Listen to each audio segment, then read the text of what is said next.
You're watching one of a series of videos where Alisa Childers and I respond to 23 progressive Christian claims, kind of like a progressive Christian manifesto that was written by Ragamuffin TV. We deal with these claims, some good, some bad, some ugly, and I'm hoping that this helps you to think biblically. Let's move on to number 3. This one should be pretty easy. Number 3, it's not a sin to not vote Republican.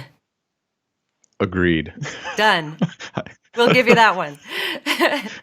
Where does this come from? I don't know. I think it comes from that kind of caricature that people have of what you might call conservative Christians, is that if, when you put your saving faith in Jesus Christ, you get a MAGA hat and you get a gun locker and all this, and that goes together. I have wonderful Christian friends who have very strong political opinions, but I don't know any who tie that together with the gospel. They're voting in a way that they think is the most biblical and that they believe is, and we all do that. We're all voting in the way that we believe is going to, because all laws legislate morality. We want to legislate as best we can what we think God would have for people, but yeah, I think it's a bit of a caricature and maybe a bit of a straw man.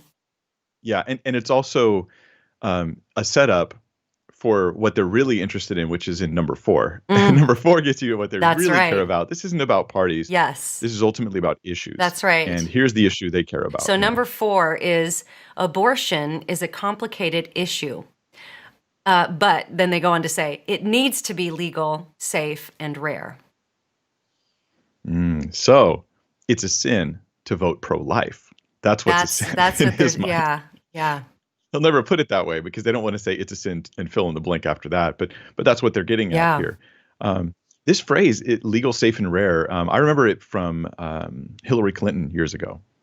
And when she was running, she was like, yes, abortion needs to be legal, safe, and rare. Okay, so it needs to be legal. Okay, so you want legislation that makes sure that abortion, and this would be on demand, abortion on demand for any reason is legal. And then it's called safe and rare.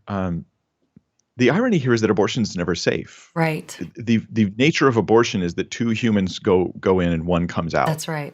And the other is disposed of. Yeah.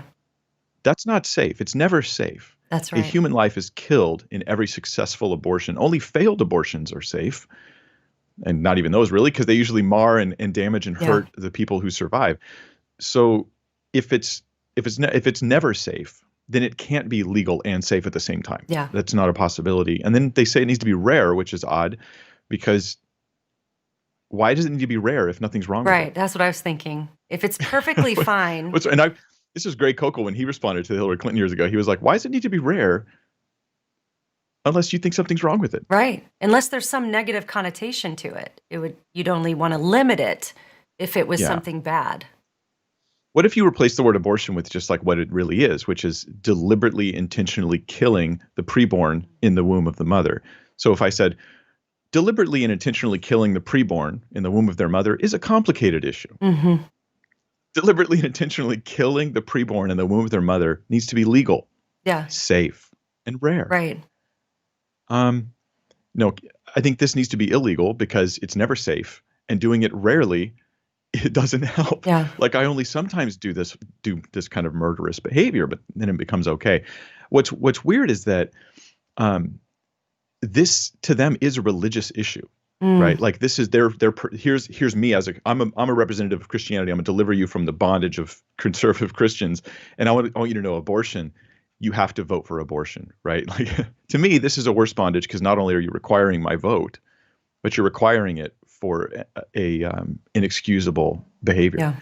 And, they say it's a complicated issue, and I acknowledge that. There are times where abortion is complicated, but probably the only time that people would say abortion is legitimate is when you have a mother and a baby and you're going to lose both because of the condition of the pregnancy. And so you do a procedure, you kill one to save the other. But I think we need to be very, very honest about the fact that we're actually taking a life to save a life. It's like conjoined twins. If one of them is going to die and it will kill the other, that's the only time you can separate them, resulting in the death of one, because that death was going to happen anyways. Yeah. So here we're pro-life. We're just trying to save as many lives as possible. Yeah. I'm going to be putting up one of these videos every single day until the entire series is uploaded on my channel with a playlist, so you might want to subscribe if you want to get those notifications. But if you can't wait, there's links to the 2 video interviews in large form that I already did on Alisa Childers' channel down below.